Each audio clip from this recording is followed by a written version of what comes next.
Bonjour à tous et bienvenue sur la chaîne de Cyber808. Aujourd'hui, on va parler de la Nintendo 64. Le contexte est simple. Je viens de finir la vidéo de l'ami Arcade Brain.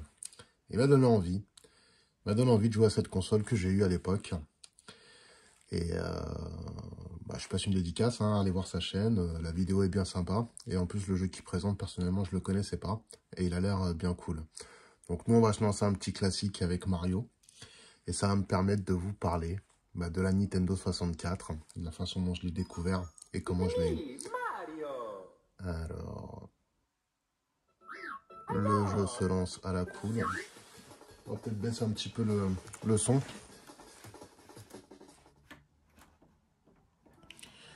Et comme ça, vous allez pouvoir entendre ma voix. Whip, whip. On bouge la tête à Mario. Allez, on rentre dans le vif du sujet. Donc la 64, comment je l'ai découvert? Bon, déjà dans les magazines, avec des publicités qui étaient assez agressives pour l'époque, où on nous promettait en fait un système révolutionnaire, puisqu'il doublait la puissance des consoles de base.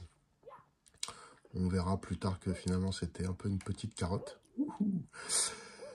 Alors la 64, j'ai découvert comment? La première fois que j'ai mis les mains sur une Nintendo 64, j'avais l'impression d'être un privilégié parce que c'était dans un salon de jeux vidéo à Versailles. Et c'était pas Nintendo qui exposait la Nintendo 64, c'était le stand Joypad. Et ouais, le stand Joypad qui, de mémoire, c'était le testeur Olivier. Je suis pas sûr du prénom, j'irai vérifier, pas grave. Et le mec, en fait, il avait, donc c'était avant 96, ça devait être en 95, il avait une Nintendo 64 d'import qui tournait. Et avec mon pote, on a vu ça, on a fait, non mais regarde, il y a la Nintendo 64, c'est incroyable. Et du coup, on est parti direct le voir, et le mec est en train de jouer, et tout de suite, le premier truc qu'il nous dit, c'est, ouais, soyez discret, j'ai pas le droit. J'ai pas le droit de ramener ce truc-là, j'ai pas le droit de le faire tourner ici, donc ne faites pas trop de bruit. Et le jeu qui tournait, c'était Wave Race, le jeu de jet ski. Et franchement, visuellement, c'était une vraie tarte dans la gueule, avec cette fluidité qu'il y avait au niveau de l'eau. C'était juste incroyable. Cette manette qui était toute nouvelle, avec le stick analogique, où la particularité du stick analogique, c'est que si j'appuie doucement, il marche doucement. Si j'appuie plus fort, il se met à courir. Et tout ça, c'était nouveau, quoi. Franchement, c'était nouveau. La forme de la manette aussi était assez nouvelle. Et moi, je la trouvais plutôt bien ergonomique. Et le fait d'avoir... Alors, le mec, super sympa, le testeur, il nous a laissé jouer. Il nous a dit, allez, les gars, essayez, mais faites pas de bruit. Et du coup, on a joué à Wave Race en cachette, encore une fois. C'est l'histoire de ma vie, ce truc-là. Et franchement, un super souvenir. Et une fois qu'on avait vécu ça, je peux vous dire que on avait direct envie d'acheter une Nintendo 64, quoi. C'était archi prometteur. Alors après, j'ai mon pote de quartier, un pote qui avait la Neo Geo précédemment, qui lui avait sa soeur qui habitait aux États-Unis. Et il avait demandé du coup à sa soeur de lui acheter une 64. Chose qu'elle avait faite. Donc il avait la 64, mais patatras, gros problème, il la branche et il la crame, quoi. Enfin, en fait, avec le recul, on a vu finalement qu'il avait cramé le transfo. Et après, il a pu quand même l'utiliser. Mais du coup, il avait la 64 pendant je sais pas combien de temps. Et il ne pouvait pas y jouer. Il était dégoûté. Il avait ce Mario, justement. Alors, une fois qu'il avait réussi à contacter le SAV, ça a pris plusieurs mois. Et du coup, j'avais essayé la première fois ce Mario chez lui. Deuxième claque, quoi.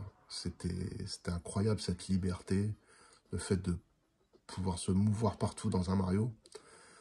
Pour être honnête avec vous, moi, personnellement, j'ai jamais été trop Mario. C'est-à-dire que les Mario 64, les Mario NES, j'y jouais, mais je passais un peu à côté. C'était pas... je prenais pas... j'étais pas impressionné, en fait, par le jeu, parce que j'avais pas compris l'ampleur de ce jeu, en fait. Maintenant, avec le recul, je comprends. Je vois tout le monde est fan et tout. Je comprends cette profondeur qu'il y a dans les Mario, mais à l'époque, j'étais passé à côté. Bref, et du coup, le premier Mario que je me suis mis vraiment à kiffer, c'est celui-là. Il n'est jamais trop tard pour apprendre.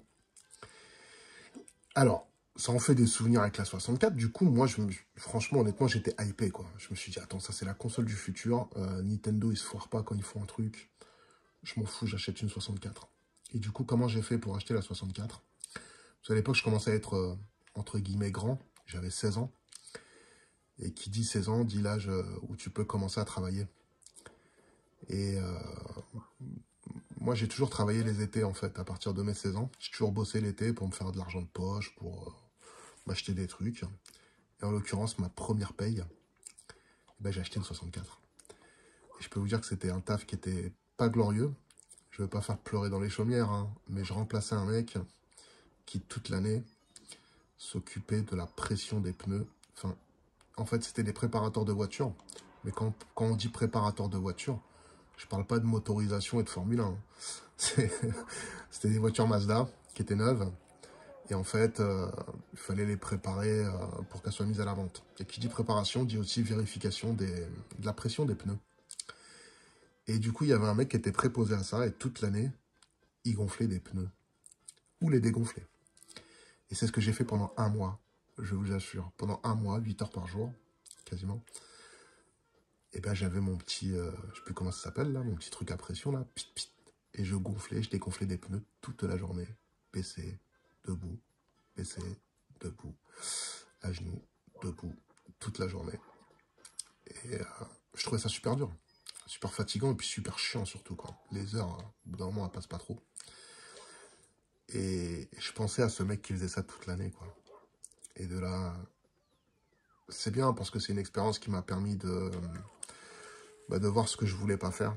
Et de savoir qu'il fallait un minimum quand même travailler à l'école si tu veux pas finir comme ce gars.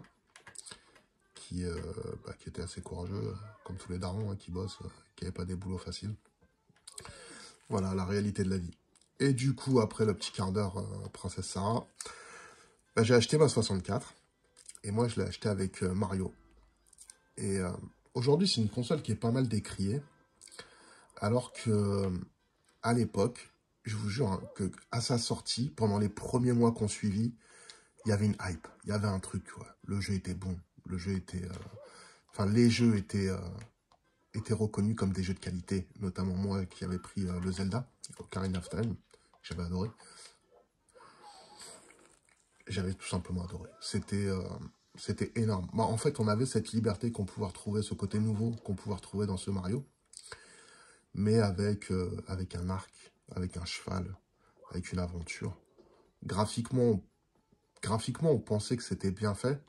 Alors que finalement, peut-être que ce Mario est mieux. Enfin, peut-être qu'il a mieux vieilli ce Mario, justement. Parce que c'est Babidi qui disait ça. C'est peut-être le coup des textures un peu lisses. Et qui fait que le jeu vieillit mieux. Hein, quand on essayait de faire des jeux un peu compliqués comme ça. Avec des textures peut-être un peu plus fouillis. Bah, aujourd'hui, ça n'a pas très bien vieilli. Et donc, je disais, la 64, à l'époque, c'était bien. Mais vraiment pendant quelques mois seulement. Pendant quelques mois, on y a cru, quoi.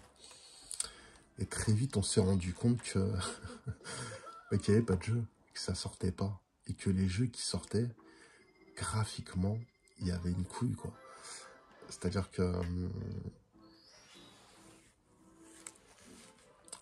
quand une console sort, et que les jeux sortent au début, on se dit toujours, ah non, mais t'inquiète, c'est les débuts. Quand ils vont maîtriser la console, ça va être de mieux en mieux. Bah, ce truc, j'ai l'impression qu'il n'a jamais eu lieu avec la 64. C'est-à-dire qu'il y a eu une petite amélioration graphique, notamment avec le RAM pack, là. Franchement, c'était de la carotte. Hein. Enfin, je veux dire, tu prends les jeux du début et les jeux de la fin, il n'y a pas énormément de différence par rapport à ce qu'on peut voir sur une PlayStation 1 ou une PlayStation 2. Et du coup, les mois passaient, et plus les mois passaient, plus on sentait qu'on s'était fait carotter, quoi, en beauté. Les jeux... j'avais du mal à trouver des bons jeux dessus, quoi. Et très vite, on a dû se rendre compte à l'évidence. Il fallait pas chasser la concurrence. Et on n'est pas chez Sony. Avec PlayStation 1 d'abord et PlayStation 2. Et moi, ce qui m'a le plus traumatisé sur la 64, c'est qu'il n'y avait même pas de jeu de baston, quoi. Enfin, jeu de baston digne de ce nom, j'entends. Ça m'a vraiment... À l'époque, ça m'a... Je dis, mais qu'est-ce que... Une console, tu t'as même pas un jeu de baston, ou je sais pas, un beat'em all, pareil. J'ai pas le souvenir d'avoir vu un bon beat'em all sur cette console, quoi. Avec cette 3D un peu bizarre. Après, je connais pas tous les jeux, hein, donc si vous avez des bons exemples à me donner, bah, n'hésitez pas. Après, j'ai d'autres jeux dans... Ah, j'ai pris le raccourci sans faire gaffe. Si vous avez d'autres jeux, d'autres souvenirs à mentionner, bah, n'hésitez pas à m'en parler. Oh là là, c'est dégueulasse, ça fait mal à la tête. Voilà, on va stabiliser tout ça.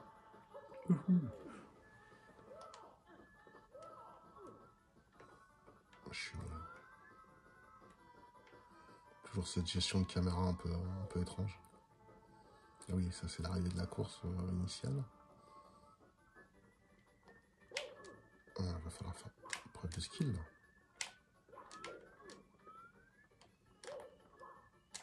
Ah oui, il faut faire voilà, du wall jump. Ma hantise dans les jeux vidéo, c'est le wall jump. J'ai jamais le bon timing, je comprends rien. Je suis nul. Ah, je fais cette vidéo, il est très tard. J'espère que ça vous a plu. Hein. C'est toujours sans prétention chez moi. Donc, en termes de qualité, vous serez forcément un peu déçus. Mais j'espère que mes petites histoires vous plaisent. Et n'hésitez pas à laisser des commentaires. Et en attendant, je remercie énormément tous ceux qui m'ont laissé des commentaires. Tous ceux qui ont pris contact avec moi. Ça me permet de dédicacer Stanlex 2. Un vrai bon gars. Mon pote. Et... ni collection, forcément, ni collection.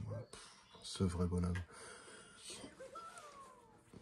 Et tous les autres, désolé, j'ai pas cité tout le monde, mais vous aurez bien compris. Bon, en tout cas, merci à tous. C'était vraiment, vraiment à l'arrache cette fois. Néanmoins, je vous remercie quand même. Salut les mecs.